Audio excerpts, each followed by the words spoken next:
8 grupo mula sa iba't ibang bayan sa Oriental Mindoro nagtagisan sa Festival of Lights 2023. Silipin yan sa report ni Denise Abante.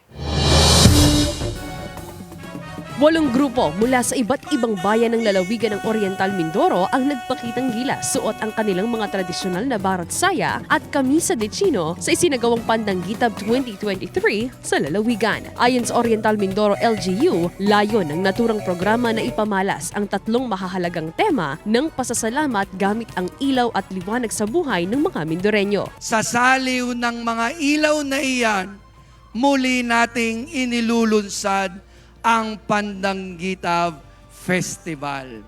Nakakatuwa na pagkatapos ng pandemic, muli nating ibinabalik ang kasayahan sa ating lalawigan.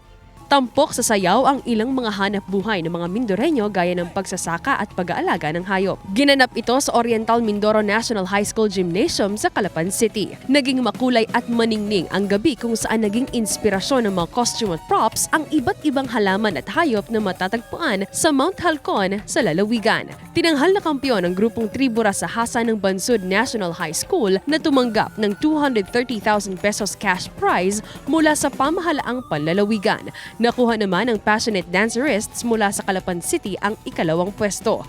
Third place naman ang Minsu Alab Dance Troupe mula sa Mindoro State University Campus ng Victoria.